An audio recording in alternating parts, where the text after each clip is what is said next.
नमस्कार, बहुत स्वागत है आप सभी का। आपके साथ मैं हूं अपर्णा मौजम। वक्त हो गया है खबर 1 मिनट का, यानी कि 1 मिनट में खबर और उसका पूरा विश्लेषण। संत कबीर नगर में मुख्यमंत्री योगी आदित्यनाथ ने जिला जेल समेत कई योजनाओं का लोकार्पण किया। सीएम योगी ने कहा कि 20 साल तक संत कबीर नगर उपेक्षित रहा। सीएम योगी ने कहा कि यूपी में तेज विकास हो रहा है। यूपी के सभी जिलों में मेडिकल कॉलेज बनेगा। आज गोंडा में मेडिकल कॉलेज बन रहा है, बलरामपुर में मेडिकल कॉलेज बन रहा है, बहराइच का मेडिकल कॉलेज प्रारंभ हो चुका है, अयोध्या में मेडिकल कॉलेज प्रारंभ हो चुका है, सुल्तानपुर में मेडिकल कॉलेज का निर्माण कार्य युद्ध स्तर पर चल रहा है, प्रतापगढ़ में मेडिकल कॉलेज के निर्माण की कार्रवाई अंतिम चरणों में चल रही है। कोई भी ऐसा जनपद नहीं बचेगा। सरकार एक नई नीति लेकर के आ रही है जिसमें प्रदेश के सभी 75 जनपदों में मेडिकल कॉलेज होगा और संत कबीर नगर जनपद में भी एक नया मेडिकल कॉलेज होगा। सीएम योगी ने कुशीनगर का भी दौरा किया। कुशीनगर में सीएम योगी ने विपक्ष पर जमकर निशाना साधा।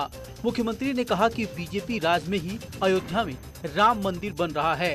सीएम ने इशारों में बीएसपी, एसपी और कांग्रेस पर निशाना साधते हुए कहा कि क्या राम भक्तों पर गोली चलाने वाले मंदिर बनाते? क्या राम भक्तों पर गोली चलाने वाले राम मंदिर बनाते? क्या गोली चलाने वाले और दंगा कराने वाले कश्मीर से धारा 370 को हटाते? तालिबान का समर्थन करने वाले क्या 3 तलाक को रोकते? तो भाइयों बहनों, सिर्फ इस जातिवादी और वंशवादी मानसिकता को प्रदेश की जनता कतई बर्दाश्त न करे। याद रखना, बिच्छू कहीं होगा तो डसेगा ही।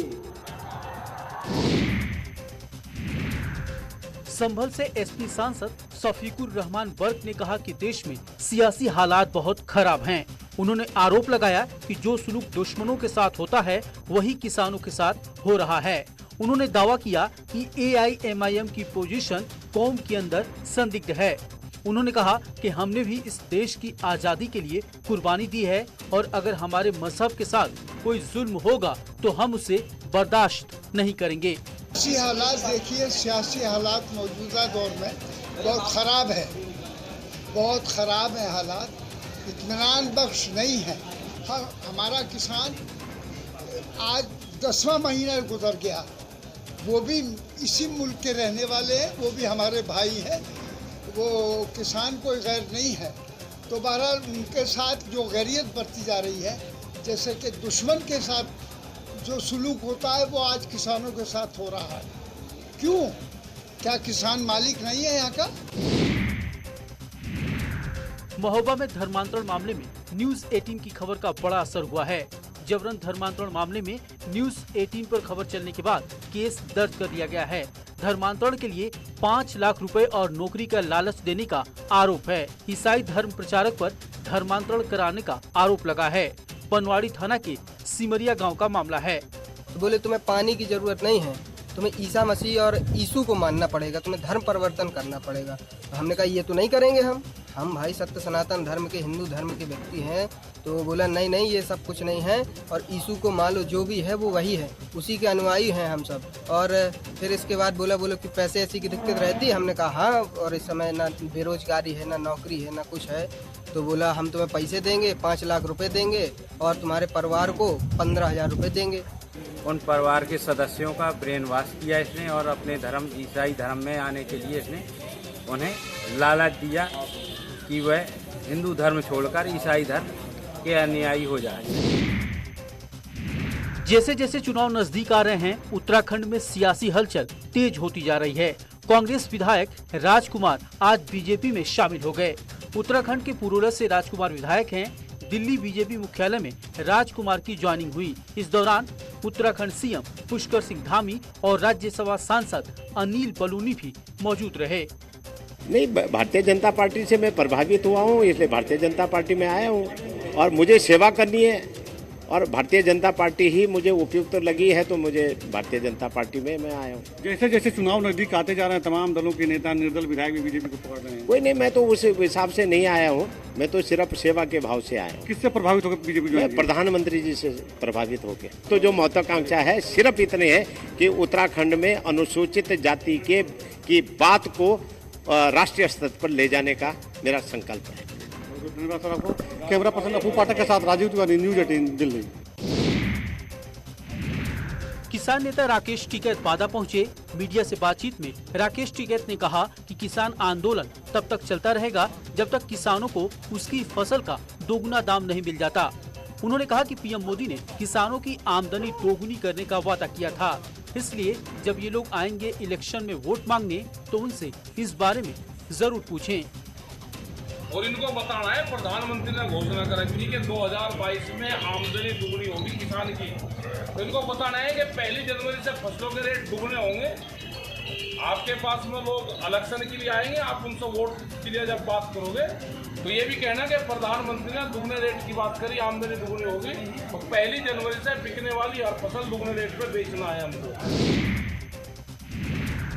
गुजरात में विजय रूपाणी के इस्तीफे के बाद मुख्यमंत्री पद को लेकर चल रहा कयासों का दौर खत्म हो गया है। विधायक दल की बैठक में बीजेपी की ओर से भूपेंद्र पटेल का नाम फाइनल हुआ। भूपेंद्र पटेल गुजरात के अगले सीएम होंगे। गांधीनगर में हुई विधायक दल की बैठक में उनका नाम तय हुआ और पार्टी ने उन्हें नया सीएम बनाए जाने की घोषणा कर दी। भूपेंद्र पटेल गुजरात की घाट लोडिया विधानसभा सीट से वर्तमान में विधायक हैं। वो पाटीदार समाज से आते हैं और जमीन से जुड़े नेता बताए जाते हैं। ऐसे कार्यकर्ता श्री भूपेंद्र रजनीकांत पटेल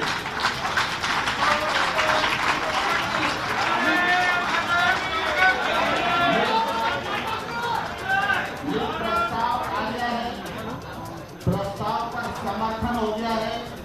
अब मीडिया के लोग यहाँ मौजूद हैं। अमन भाई इधर रुको, इधर आएगा अमन भाई।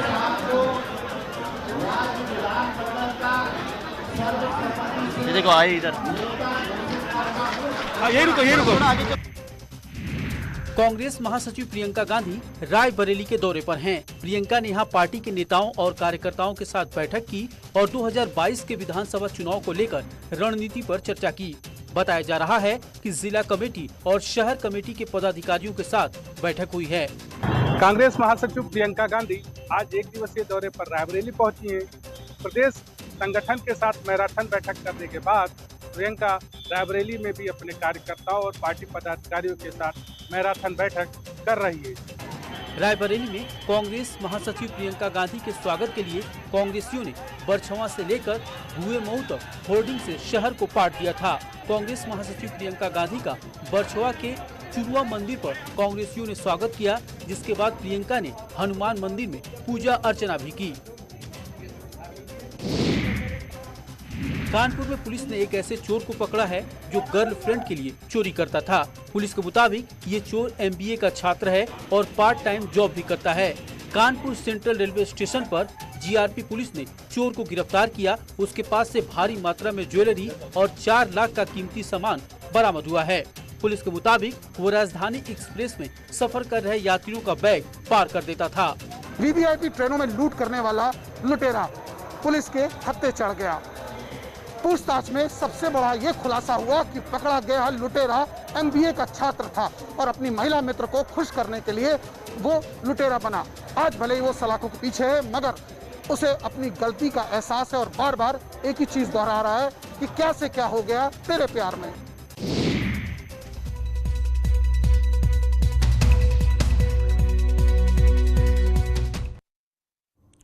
कोरोना